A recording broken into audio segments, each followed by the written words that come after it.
4. Centralisation of power. Real division of power between national, state and local government is dangerous to our system. When local politicians have real autonomy, even in limited spheres, they can do much to enable upstarts to challenge our power. Our program is to bring all levels of government under our sway through such innovations as federal aid, revenue sharing, high federal taxation and regional government. 5. Alliance with the lower classes. In order to keep our valuable regulatory machinery in place and under our control, we must have the mass support of the numerous lower classes against our vigorous but scarce middle class rivals. The best method is to provide the lower classes with subsidies at the expense of the middle class.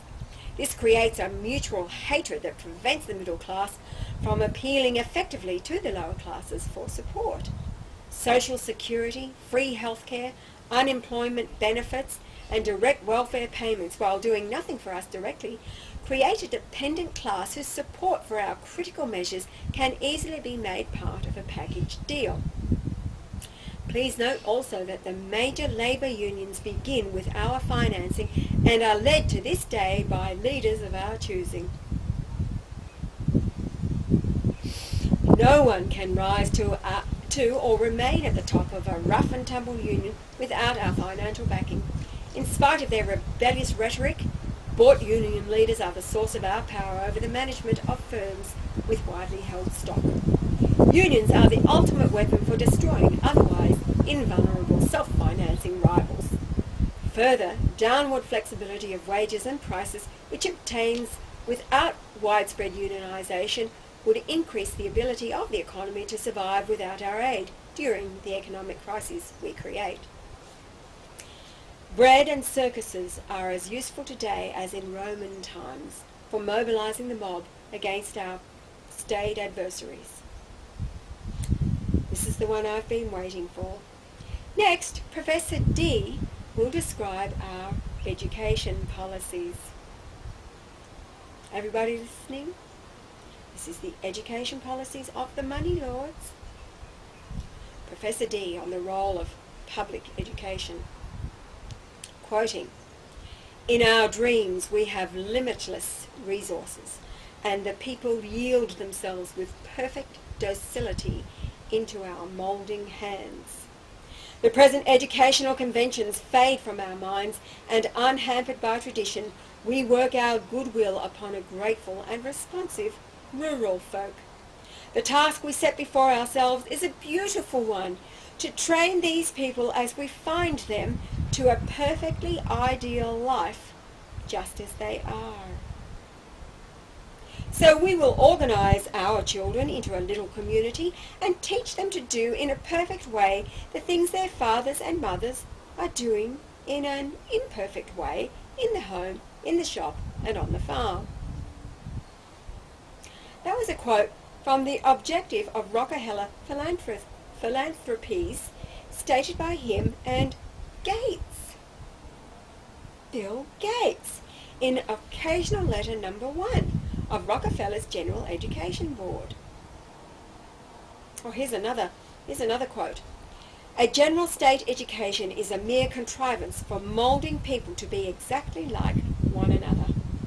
And as the mould in which it casts them is that which pleases the predominant power in the government, whether this be a monarch, a priesthood, an aristocracy, or the majority of the existing generation. In proportion as it is efficient and successful, it establishes a despotism over the mind, leading by natural tendency to one over the body." And now, for all of you kids out there, like my Adam, who didn't make it, actually Adam didn't even make it through kindergarten without dropping out, seriously. He wasn't meant to, because he has a mind that is able to discern and think for itself. He's more intelligent than any one of you watching this video right now would care to poke a stick at, with all of your education piled high, year after year, on top of each other. He has more intelligence than any of you all put together. That was Stuart John Stuart Mill. That quote. And that was Adam's mother. And all who are like Adam. In order to maintain our system of power, the institution of universal public education is indispensable. The anarchy of private education, in which any manner of dangerous ideas could be spread, cannot be tolerated. Thus we make private education financially impossible to all but the few, mostly the elite offspring of our financial entourage, by means of burdensome taxation and regulation. The primary purpose of public education is to inculcate the idea that our crucial institutions of coercion and monopoly were created for the public good by popular national heroes to blunt the past power of the malefactors of great wealth. Crucial is to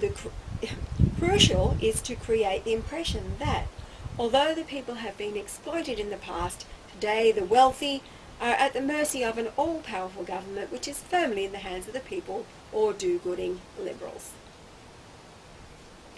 For those of more sophistication and who reject this Pollyanna view of reality, we promote the liberal reformer mentality, which holds that a new era of reform is on the verge of crushing forever the last vestiges of money lordism. Of course, the reforms, after taking shape as a bewildering myriad of regulatory agencies and taxes, are found to be ineffective in subordinating our power to the popular will, whereupon we stir up another era of progressive reform. By the way, for those of you who want to know what the true meaning of sophisticated means, Webster's 1828 dictionary, to sophisticate something means to take that which is pure and to pervert it. So for all of you sophisticated people out there who think that you're so smart and sophisticated, you've just perverted.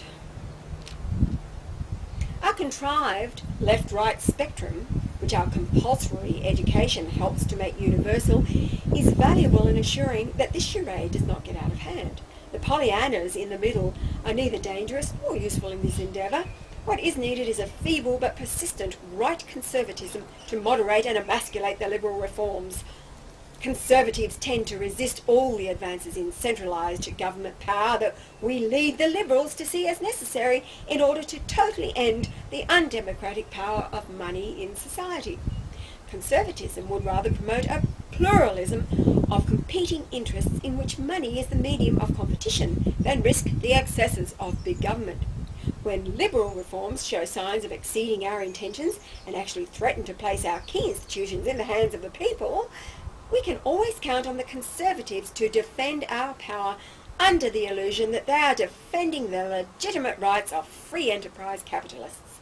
On the rare occasions when Conservatives call for subjecting our enterprises to laissez-faire competition, we can count on the dominant liberal reformers to insist on more government interference, unaware of our desire for such, in effect, self-administered regulation. The right has such a fear of the left's dream of democratic collectivism, and the left such a hatred for what it sees as the right's elitist, rugged individualism, that there is little danger that they will ever join forces to overturn our government-backed monopolies, even though we violate the ideals of both left and right. Centralisation of control at the state, or preferably national level, assists in building the climate of opinion we require in public education. Failing to obliterate local control, other methods nearly as effective are available. Our overwhelming financial clout in the publishing industry can induce relatively uniform textbook selection. Further leverage can be created by promoting teacher colleges and teaching machines. National teachers' associations and unions are also an excellent power base from which to foster our programs of indoctrination.